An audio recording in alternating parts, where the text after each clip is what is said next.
Welcome to Timeless with Vivek Nittoor. Our guest today is Dr. Janhavi Rao.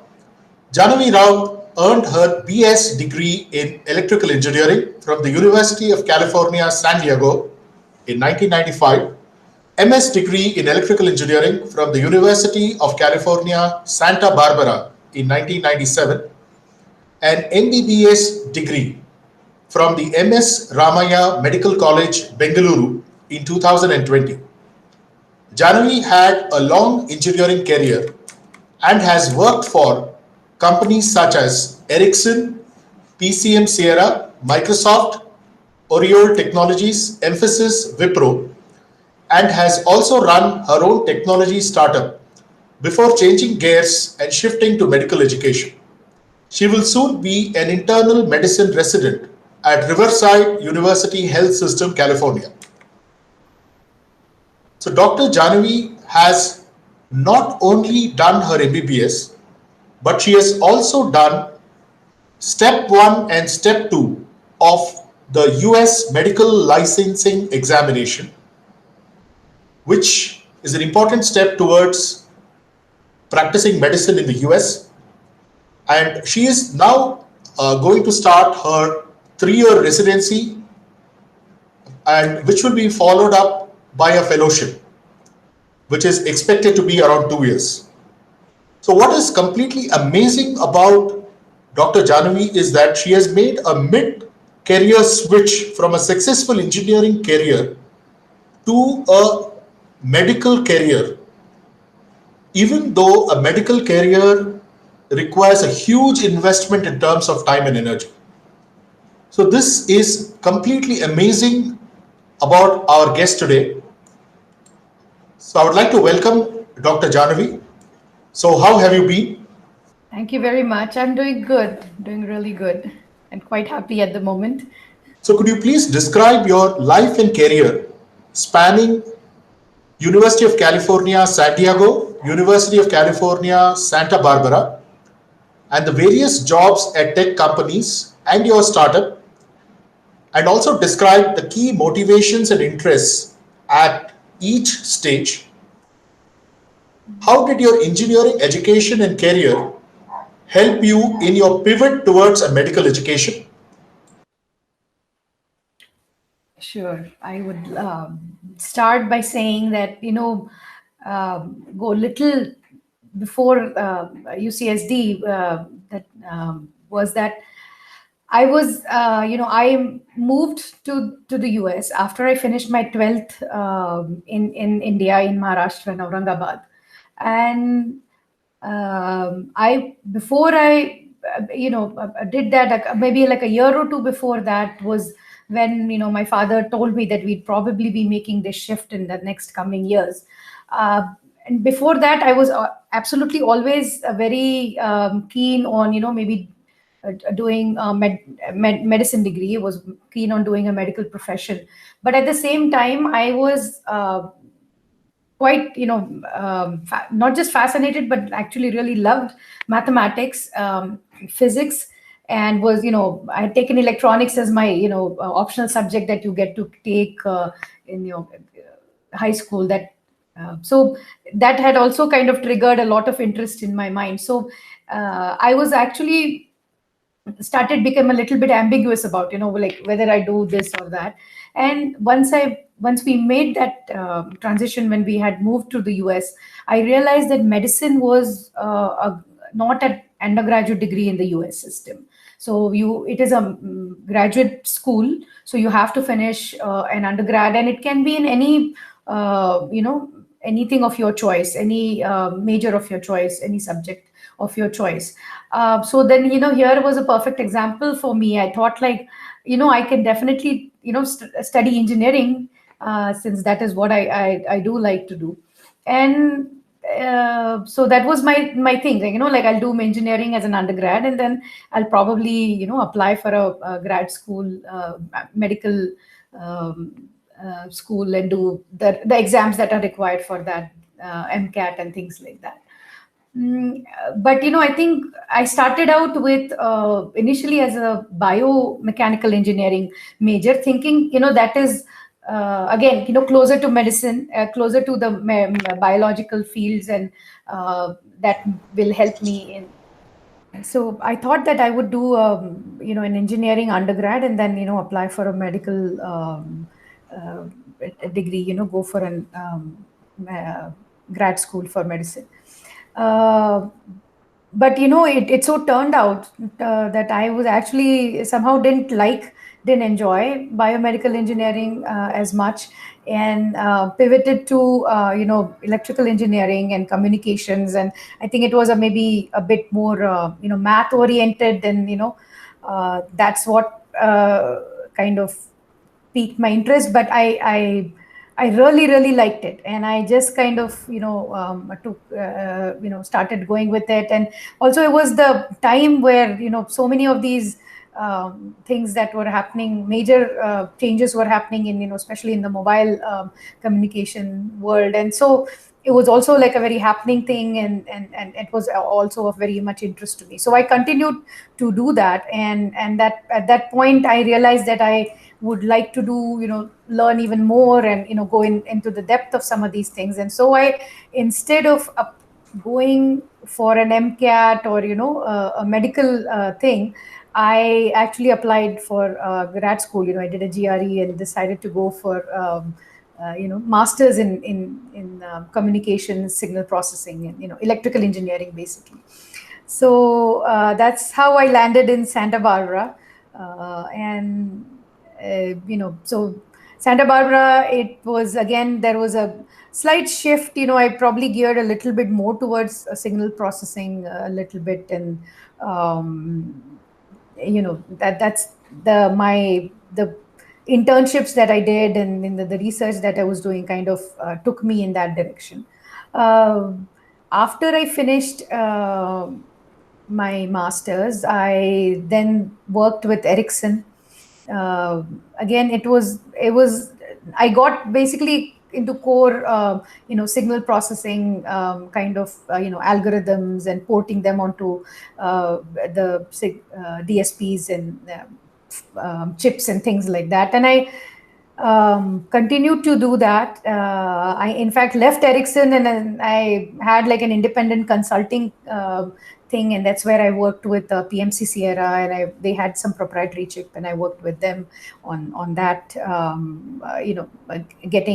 putting some algorithms onto that. And later on, we moved to Seattle. My husband company got acquired, and so we all moved to Seattle. And so I got the opportunity to do something very similar over there as well. After that, we came, we moved to India, and then I kind of took a break for a couple of almost over a year, actually, because there was a transition of moving from the US to India, and then after my son was born, but I wanted to get back, and so I started gradually. Wanted to do part-time,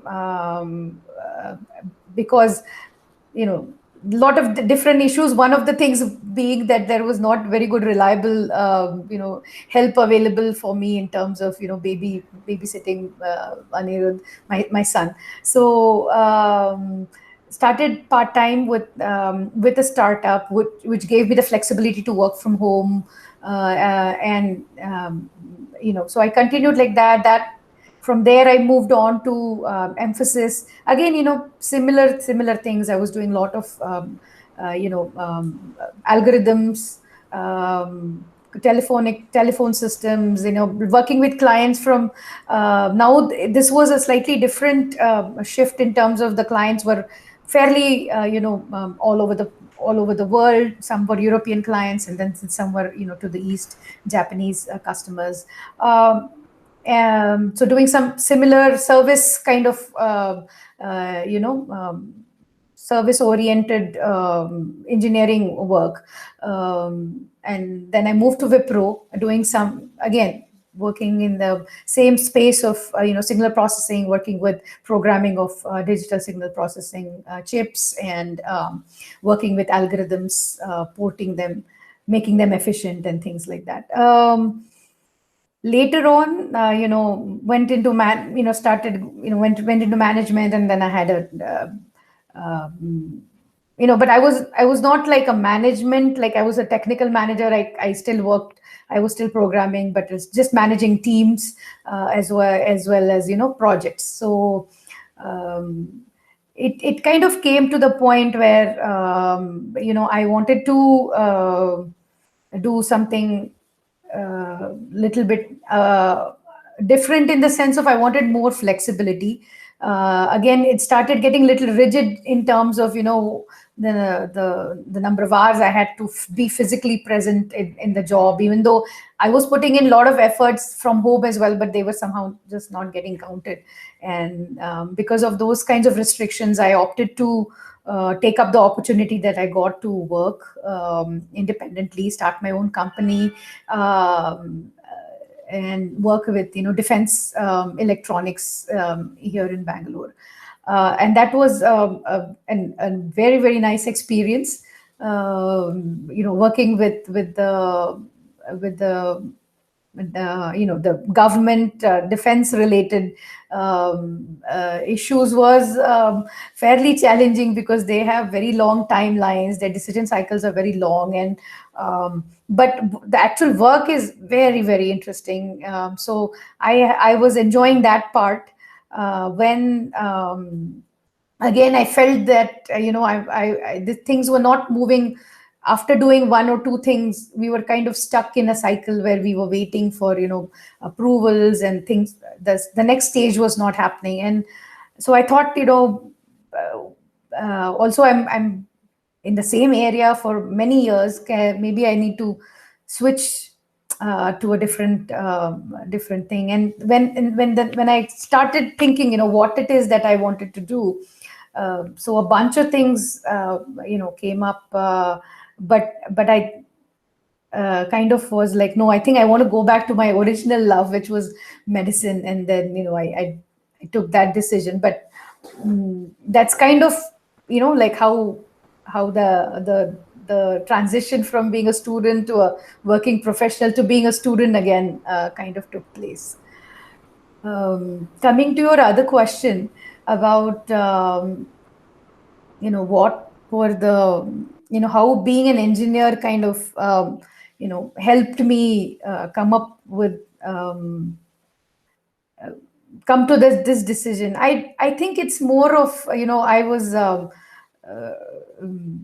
kind of maybe I felt little what's the word, not stymied exactly, but I felt like I'm doing again the same thing. So what is it that I can do other than I wanted to do something that was more in line with my personality, which was like I like to go out, like to talk to people and meet people and understand their issues and work with them and think that kind of thing. And I thought medicine was something that had that aspect to it as well. And again, it was my original dream to be a doctor. So I thought I was let me see if I could go on to the other side. And of course, in this whole thing that was in the background was that I had some brush with the medical world the last couple of few years because of my own medical conditions, and that also was a huge motivation to kind of switch gears towards medicine. I've spoken to several of your medical classmates and also your rheumatologist and mentor. And one thing that I've come to know is that after you returned from a trek in the Himalayas with your medical condition, you seem to have developed interest in exploring the possibility of a medical education. So my question is, which is continuation of what you actually said. How did you decide to embark on a medical education? And as an engineer, my question is about why did you not choose much shorter paths, such as medical-oriented technical fields or applying artificial intelligence as many of our tech colleagues are doing today, or perhaps even alternate paths such as research in biology? Was the need to make a difference in the life of patients through providing human interaction oriented medical treatment a strong motivator for making this switch? Yes, yes, yes. So, uh, um, so a couple of things I would say that the decision was hugely, driven, I think, by the trek. So just to give a little background, like, so basically, as people may know, so I suffer from an autoimmune condition, and definitely, so this is something. It's a type of an arthritis, and so it is very hard on the joints, and so overall, I was not entirely sure at first whether, given the limitations imposed by the condition, can I complete an arduous, Himalayan trek of, 7 continuous days of, trekking over, many, like, some 70 plus kilometers, and at heights which are like 16,000, 18,000 feet. So I asked actually my mentor first whether what he thought of this idea of going on a trek, and he was extremely supportive, and that is one thing that has happened with my rheumatologist is I've been basically been able to manage the condition uh, so well that I can start going out of my comfort zone a little bit and kind of push boundaries and see what more can I do. And so this was one of those things, and once I was able to get on this trek and things were going I don't know, really well, and I was able to complete it. It gave me like a huge confidence, like it was a big boost for me to think that it was quite a challenging trek, and I was able to finish it. So it means that I can probably think of doing things beyond what I had been doing up to that point of time. And I was saying, as some things were coming together, like the other slight frustration with with the company, and working with some of these the vendors and all that, the timelines that I mentioned earlier. So that was there too. And then this thing said, told me that something I can push myself. I am, I'm able to do things a little bit beyond what I at first thought was, only I could do this much only, not, I don't know, oh, that is something sounds very difficult and things like that. So that happened. And then there was always this thing that, a huge change that I saw in me coming about as a result of the condition. But that was brought about through my mentor, through the way he was handling the treatment. It was like not just you were taking care of the medicines and adjusting the doses as per as needed, but also diet, through exercise. He would absolutely encourage me to kind of go on all these three prong. It was kind of like this three prong approach. And so I felt like he was making a huge difference in my life. He not just making, he had made from the time that when I was first diagnosed to this point of time, a couple of years had passed, and I was able to comfortably live or lead a life as normal as possible. So that was something that I felt that needed to be shared. Like, I think uh, more and more people could probably benefit from this kind of approach. And I thought, if I could, somebody who is actually suffering from a condition and can more convincingly tell people that you can, yes, you can do this, this is possible, what you can do, don't give up, or don't feel shackled by by some of these conditions that sometimes unfortunately we have no control over it. They just kind of take over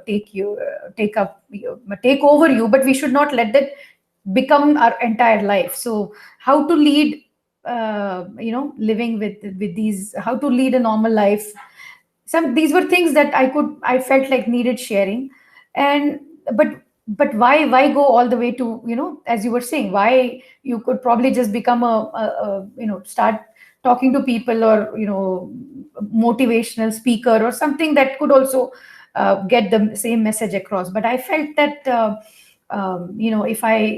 if I speak also from the perspective of a medical professional, it will definitely carry more weight. And of course I'm also able to help with technically or whatever. I mean, from medically as well, not just as a motivation, but not as an emotional support thing, but also actual help in dispensing, maybe whether it was any medical advice or medication treatment, things like that. So that my original love of medicine kind of started to get to me. And so I thought, I could, why not go all the way and um, uh, do this and become a doctor. And the more I thought of it, the more I realized that it was kind of probably utilizing some of my personality in a lot more beneficial way. And I really do like to talk to people, and I can easily empathize, and I do enjoy all those interactions. So this would be one way of getting ticking all those boxes. So that was the thought process that was going on in my mind.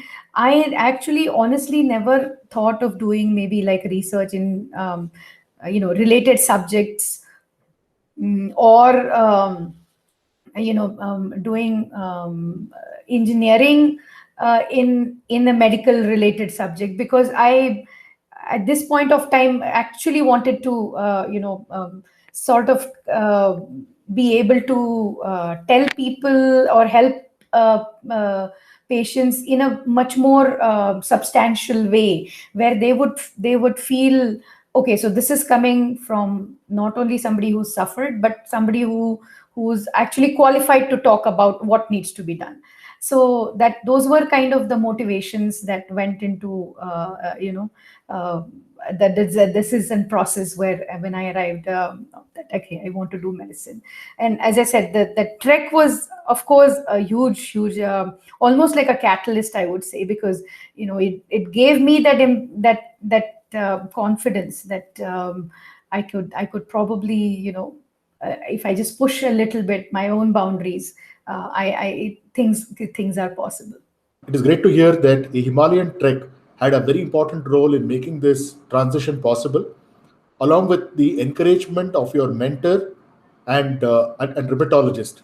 Would you like to talk a little more about your mentor?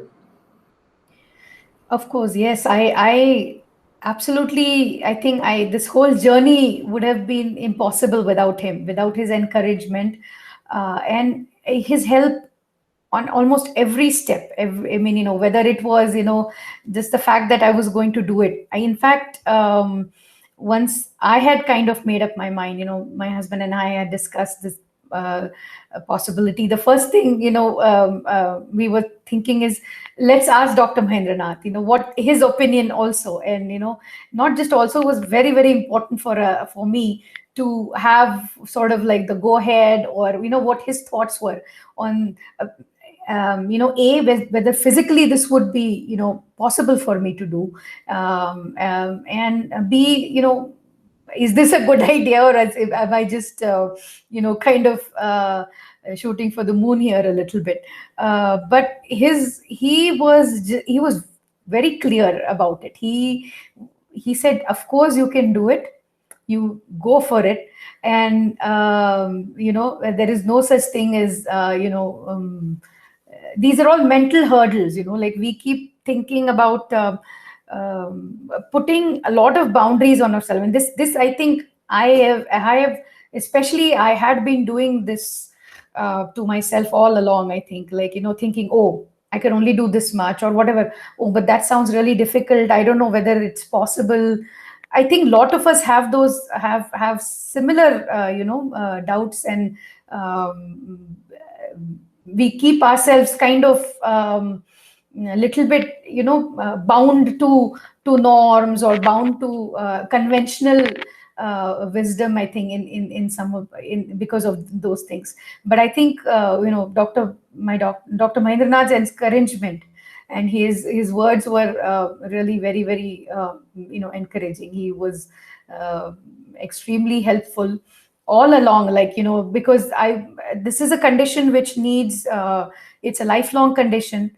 So you have continuous monitoring of different aspects of your health parameters because of the medications as well, and things like that. So I have a fairly regular interaction with him, and at every step I would say, okay, this is happening, or this, and then he would we would take it, what and okay, how can we handle this part? I mean, maybe some of these things need help in terms of the medicines, or some of the other things needed things that help in terms of actual easing of my some of the physical challenges that come with being trying to become a doctor.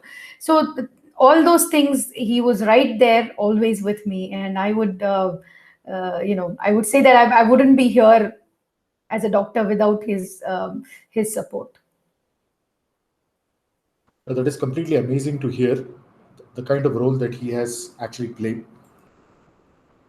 What were the key enablers and challenges of being a mature medical student?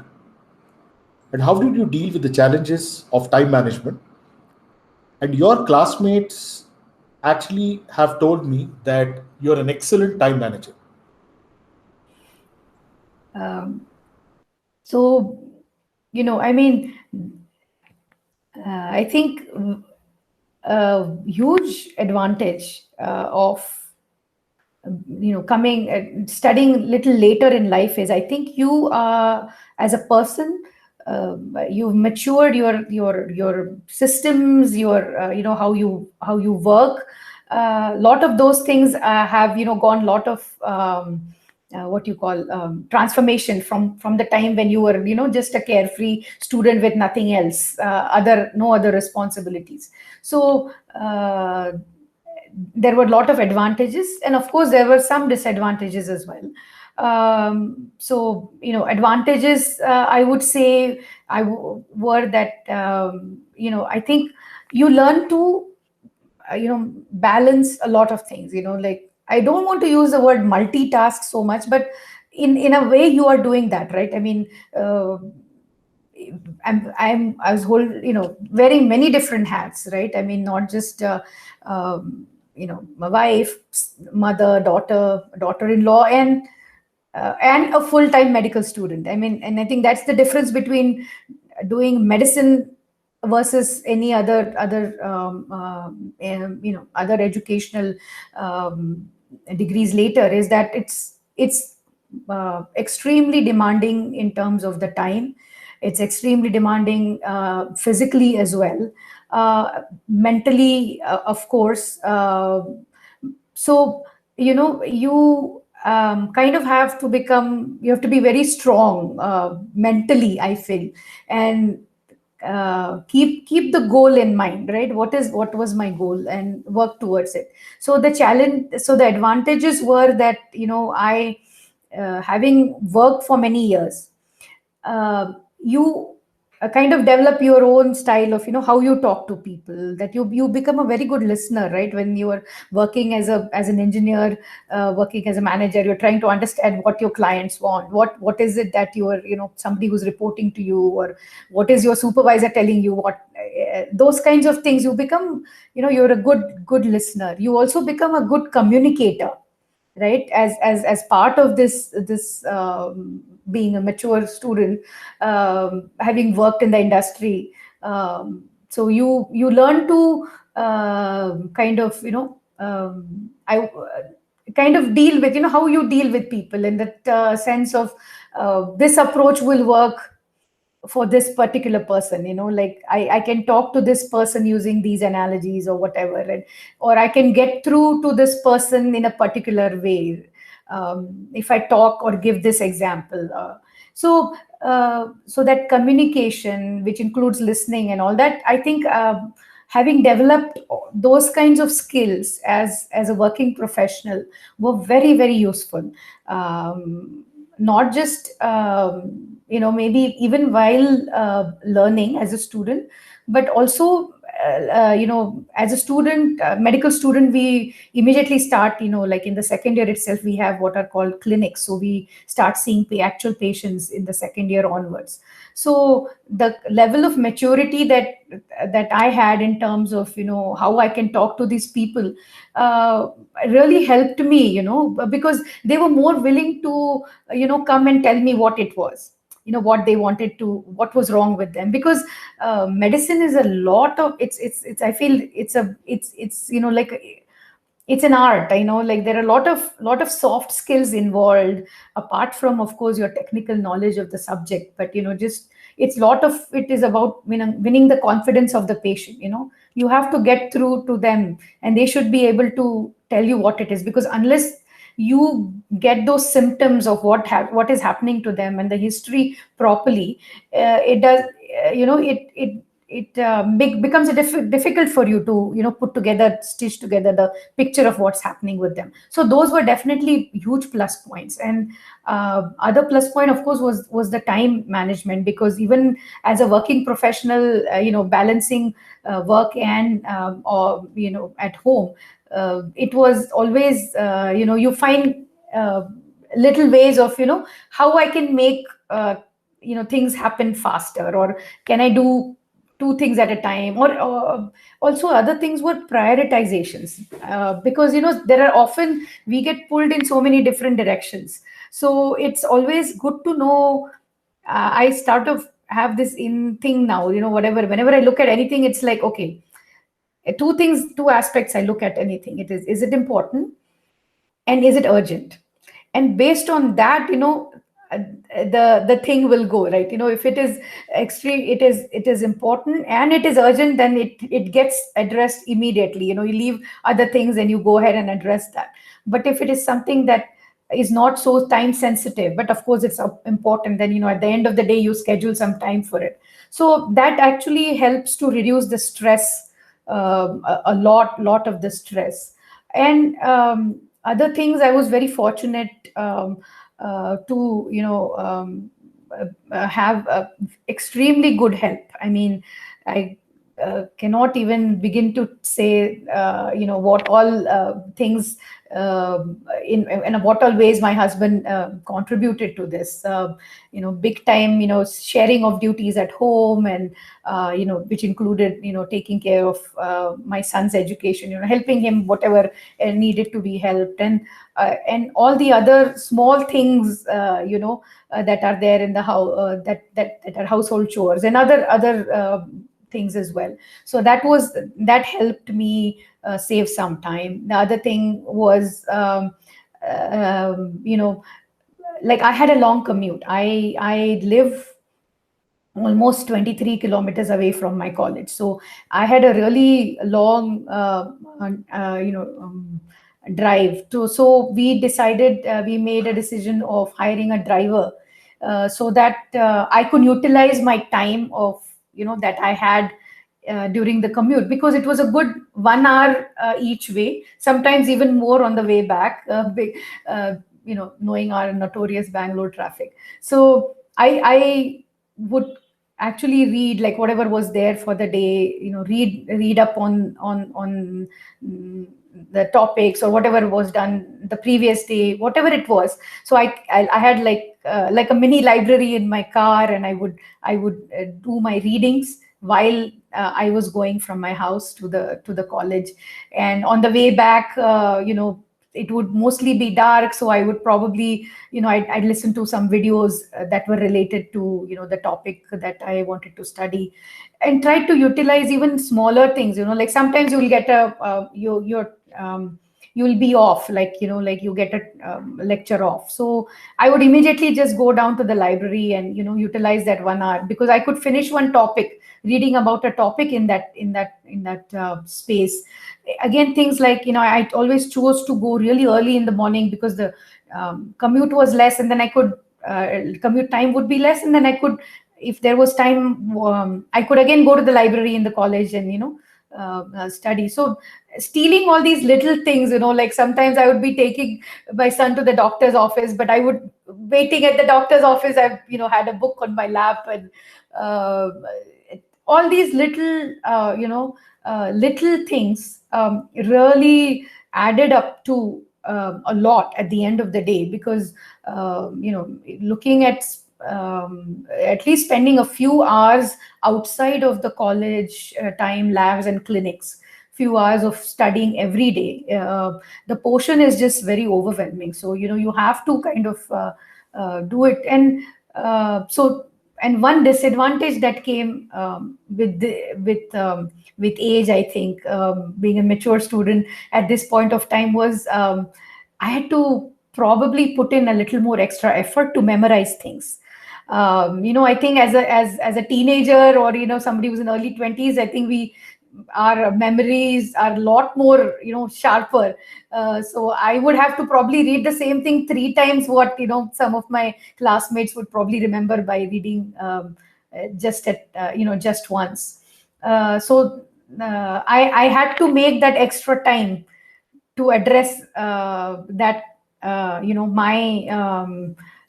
my memory issues, kind of thing. So those that was definitely a disadvantage. Another thing, actually, that I got a huge help from Dr. Mahendra Nath, was in my first year, the building that we were in my college. It was a 4-story building, and lot of all the classes were in the same building, but there was a lot of up and down. Sometimes it'll be first floor, second, ground floor, then the next class is at 4th floor, and something like that. And we were not students were not permitted to use the lift, and so the first month or so, I didn't avail, or didn't do anything about it, like I was using the stairs as other students. But then things started happening that was started taking toll on my knees and my, so I had to then approach doctor and ask him what he could. And he said, I would advise you that please go ahead and use the lift. That would be the most prudent thing to do. Then and so he wrote me a letter to that effect. And then I approached the registrar, and they were accommodative once they realized that this was what was happening, and I could use it. So there were these were some of the challenges that came with the age. But as you said, there were some advantages as well, in terms of how to handle those challenges as well. So that's kind of how that part went. That is indeed very inspiring to hear. And your classmates have told me that you're a very brilliant student, and you managed to actually do very well in the examinations and so on. And you were a go-to person uh, for them, not only for the medical subjects, but also for other issues that they felt that they had, like communicating with their parents and so on. So what I wanted to understand is what are the key differences between your engineering and medical education experiences. And also another perspective is that your engineering education was done in the US and medical education was done in India. And most of us have done that in the reverse order, as you said. And also, how did you deal with the challenge of descriptive answers which are needed for the medicine context versus short answers, in the engineering context? Yeah, so huge difference between engineering and medicine in general, right? I mean, it's engineering is very concept driven, right? I mean, you understand what is the concept, and that could be just, you went to the lecture and the professor, said something, and that something was there, and that you actually immediately can understand it, or um, you think about it a little bit more and you can definitely get to it. So it's a lot of it, it's more like thinking and concepts, whereas medicine is a extremely different subject in terms of a lot of reading and a lot of memorization. I mean, because we're dealing with a lot of facts. So so this is like a huge fundamental gap, not gap, a difference. So that also drives how you approach it, right? I mean, here you would have in medicine, you would read all the books, you'll take notes, because there are a lot of practical things that are not there in the books, and then when you go to the clinics and you see patients, and every patient is different, and you learn something different from each one of them, and that practical insights that you get when you are in a clinic setting, it's very, that's a different type of learning. Then and then sitting at home and reading the books, going over your notes, that's a different type of learning. Whereas mostly in engineering, it's like, okay, I understood the concept, I know what it is, now I can probably try and solve problems based on this concept. So it the educate so I think that they're so different in terms of just the subject itself. So the approaches to them also tend to be quite different, and it's more of solving a problem engineering world can be actually also little bit similar, though, in terms of in the medical field, but that happens little later, like as a working doctor, when you're trying to look at different you talk to your patients and get their try to understand their symptoms, and you order some labs, so you have some theory in your mind, like, okay, it could be something like this, so based on that I'm going to try to do some more tests, or order some lab, and then I'll conclude, looking at all the evidence, what it is, and prescribe, come up with a treatment plan. So that part, as a working profession, is kind of similar to what you do in a engineering world, right? I mean, because you start off with I have in the sense that there is a problem, there is some issue, but I'm trying to figure out, I'm going to look at this data and analyze it and see what I can do to overcome it. That is one of the approaches to engineering. Of course, there are many other things, there are other approaches also, but this kind of approach that can be used in engineering is definitely used in a working medical as a biomedical professional. But when you're learning, it's quite different in terms of US versus India. I think the first difference I noticed immediately was this concept of attendance, like this mandatory attendance. So as many people who have studied abroad would know that there is no concept of any mandatory attendance, right, at US universities. You want to attend, you attend, it's up to you.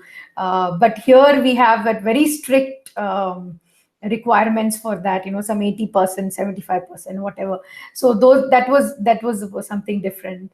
Other things that were quite different is, in general, I found that the teaching environment and in a class setting is fairly informal in the US, or at least for the engineering one, it was very, quite informal. And, you could, shoot off questions very easily, and you would never be turned down. Um, um, um, Not just turned down, but it was encouraged, and fairly informal setting, which is not so much the case in India. I think we tend to have a very strict hierarchy of student and teacher thing as well, and they maintain some kind of formality in that relation. But the other very nice thing I thought about the Indian system also was the people, the interaction with the fellow students was very much more. We people hang out a lot together, and they become much more closer. They make very good friendships. In India, I think outside of college, which may or may not happen, in the US setting. It depends, I think. So those were definitely, I think, some of the differences in the US system and in the Indian education system. Other thing was that I was there are a lot of how the examinations are conducted, for example, right? I mean, in engineering, it would be, either you would be given a bunch of problems, or you're solving, sometimes it's even, solving proving some concept, or you are programming, or you're writing pseudo programs, or those kinds of things. It's very sort of, like an objective kind of exam pattern. Whereas in the medical field, especially in India, it's all about writing. It's all about, how do you talk about, given something, they would ask you a particular question, and then you had to write everything about it in a descriptive manner.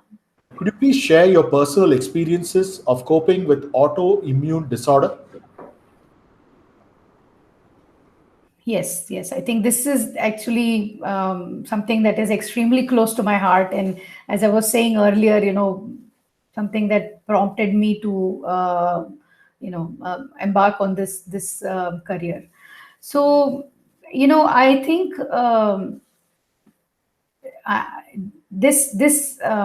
the approach to handling any sort of autoimmune disease is multi-pronged. You come to it with equipped with medicine, what you need to do in terms of halting like the long-term progression of your disease, because these are conditions that we have to live with for the rest of our life. It's not like an infection that you take some medicine and it goes away, or it's not also like it doesn't typically have a very good surgical answer. You perform a surgery on certain organ or whatever the thing that is giving you trouble, and then it will go away. So it is something that you have to learn to live with for the rest of your life, and that itself, I think, is a hugely different concept for most, for a lot of people. And that was my case as well when I first got to know about it, because it's a different mindset to look at it. We should not think that, oh, I'm just going to take these medicines and then tomorrow I'm just going to be totally fine. It's not. It doesn't work that way. What we have to do is we have to approach it in a way of, what can we do immediately in short term to mitigate what the problem is, in the currently what it is that you are facing, the pain, or maybe it's something, some other things. So you address the short term problems with medications, and also there are long term medications which in general help to keep this sort of the condition at a little bit at bay, or slow down the progress of the condition. Because basically, as you know, in any autoimmune disease, what it is that it's your own immune system, right? Auto means self, immune is the immune system. So autoimmune, in an autoimmune disease, a person's immune system produces what are called antibodies, so which are directed towards a good things in your own body. For example, normally an antibody is formed in our in any person when we are exposed to certain foreign elements, you know, like, so that could be like a bacteria or a virus, any anything that is foreign to our in ourself. In response to that coming into our body's immune system forms what are called antibodies. And so these are normally good things which are directed to get rid of these foreign elements from our body.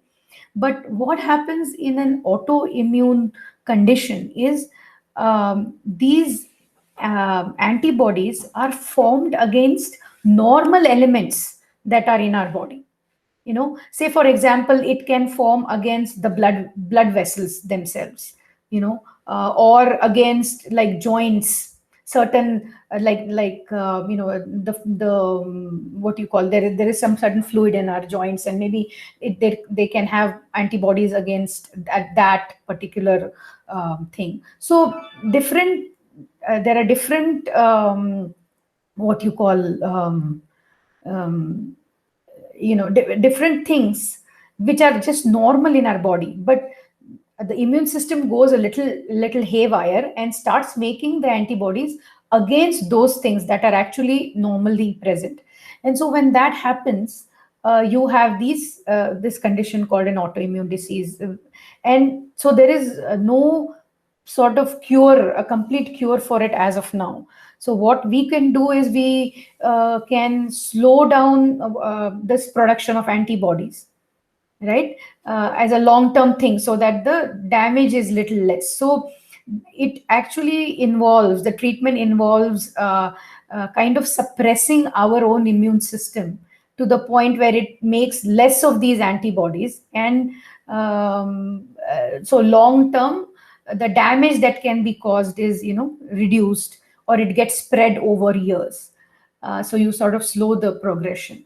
And the other thing would be, like, you know, for the damage that has already been done, you know, for bodies that are already formed and that are kind of creating these what are called flare up situations.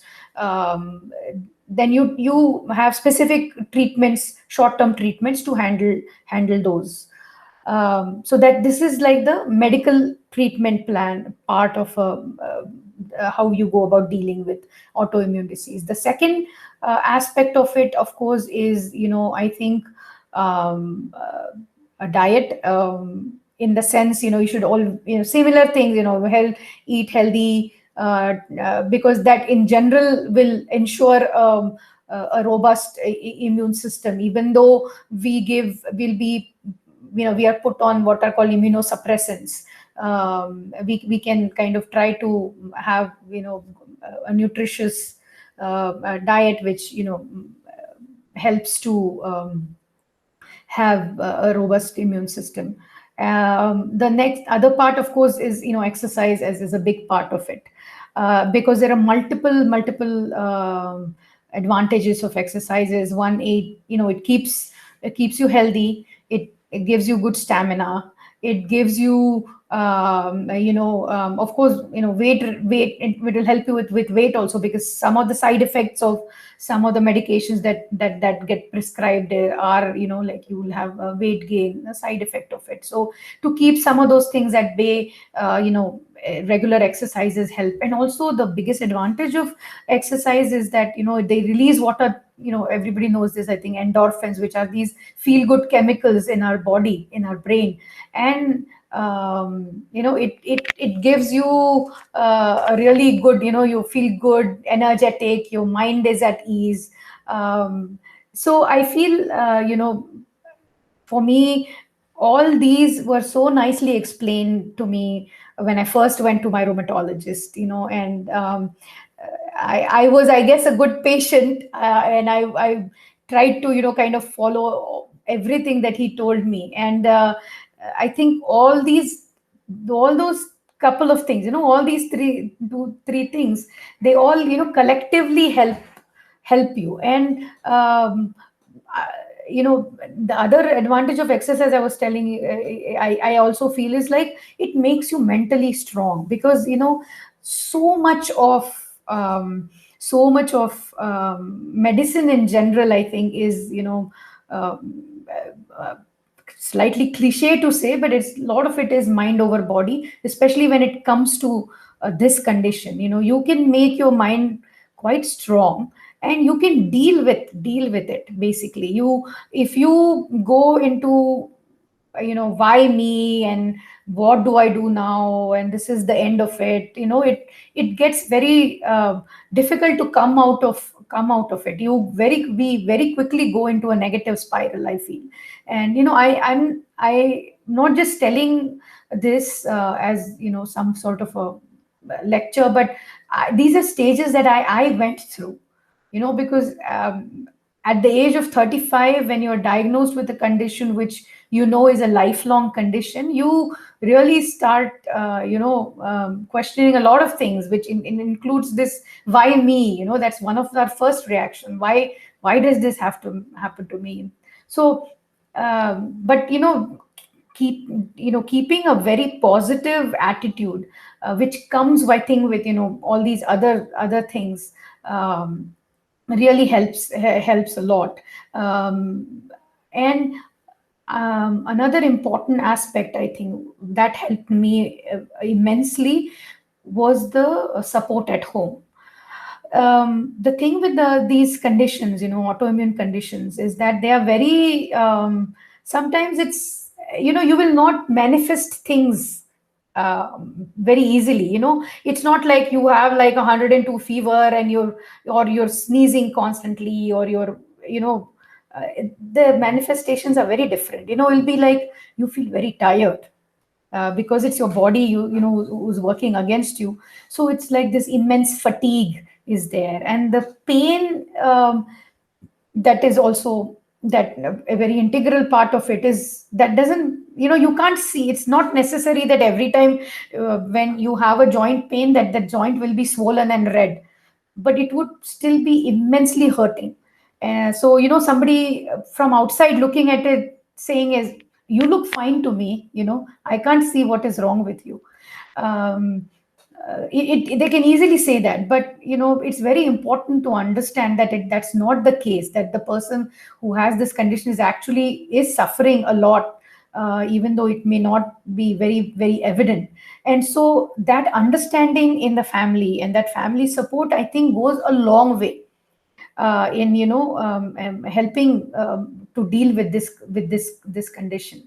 The other aspect also of it is, for some people, it could also mean that you may have to do some physiotherapy, to overcome some of the shortcomings, or some of the things that have already happened in your body as a result of the condition.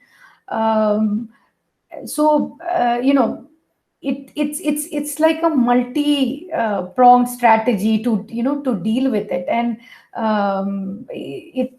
it works if all you keep all these things in mind, like short term, long term, support from family, keeping yourself strong, and keeping a very positive attitude, doing your bit by being very compliant with your medication, and exercising, trying to eat right, all these things. There's every little aspect of these of every little aspect here helps you, and has helped me, and I've tried to imbibe as much as whatever all I'm saying, to come to the point where it is, I don't have to think about it every day. But I'm diligent in doing all these things that I was telling you about: exercise, diet, medicine. And it is a part of me, yes, but it's not like a hindrance every day. I don't think up so much about it every day, because I'm able to keep the condition at a reasonable level, which does not interfere in my daily daily activities so much.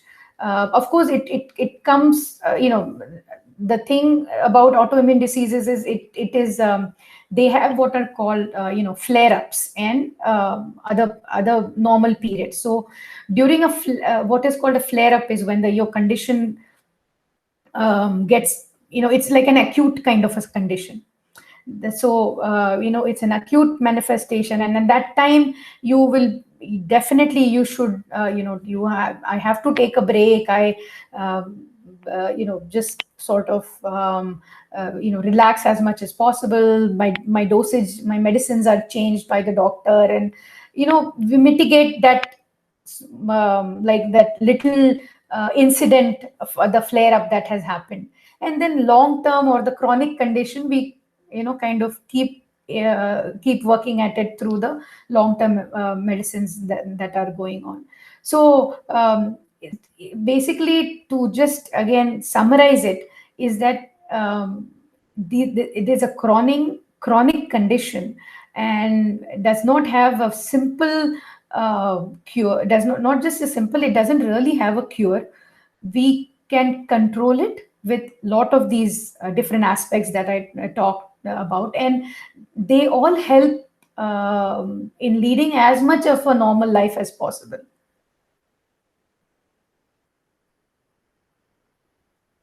I think your journey is extremely inspiring. It is completely mind blowing about what you have accomplished, in terms of your medical education and your US licensing examinations and so on. After you develop this autoimmune disorder, it is completely mind blowing that somebody, after 15 years of experience in an engineering career, switches to medical career and actually comes out it's so well in flying colors. So I would like to congratulate you on this accomplishment. Thank you so much. So, would you like to convey your thanks to some of the key people who have helped you along this journey? That absolutely, absolutely. This has been a collective effort. Uh, Definitely, two people are huge pillars in this. One is my husband Ajit, who not only he encouraged me, he was going out, in fact he was the one who found out that this, whether I could even start a medical career in India, because we have age restrictions and all those kinds of things. But he was the one who first, he went out of his way, and he found out whether it was possible, and then I sort of took over from there. So on every little thing, whether it was help in the house, paying some of these bills, though I don't think I can do it, would you please set up the refill for the gas cylinder, things like that. And my son, his education and whatever related aspects for his schooling that were there, on every front. I mean, he was absolutely right there with me, and I absolutely couldn't have done this without him. And secondly, and equally importantly, my mentor, Dr. Mahendranath, who gave me the confidence that I can do this. Gave me and he gave me all the tools, in terms of those different things that I just talk about, how to deal with the condition, and how to live with, how to learn to live with it. So all those things were definitely immensely helpful in my journey. Of course, my son, for not being an overly demanding child, and being extremely understanding, and like so many, there were so many things that I missed, like PTCs, or whether it was something that he was some project that was they were doing at school or things like that. And but he was extremely understanding about it. And I was also very lucky to have a very good house help. She's been my support system at home. And I was just telling you, my commute, my the driver who was so I had really had such long days, that we would go really early in the morning and come home late, but he would never complain. And he was very, very supportive of all the so many things that he would do for me as well. Of course, my parents and my in-laws were always there. Nobody ever said like, what is wrong with you, why are you doing this at this stage of life, and you are ignoring something. They were all very, very encouraging as well. So last but not least, wonderful, wonderful faculty at Ramaiah, and my amazing friends and classmates. They were just they made the journey so much worth doing, with all their their encouragement, and they really treated me so much like as one of their own. And I thoroughly enjoyed the second coming or the second time becoming a student with them. So thanks a lot, Dr. Janhavi, for sharing your experiences, which are very deeply inspiring to all of us. So, Thank you. So thanks a lot. Thank you, Vivek, for giving this opportunity to kind of talk a little bit about myself and a little bit about autoimmune diseases in general. As I told you, this is something that's extremely close to my heart, where I do want to make more people aware of these things, and help their respective family members if at all they need to. So thanks a lot.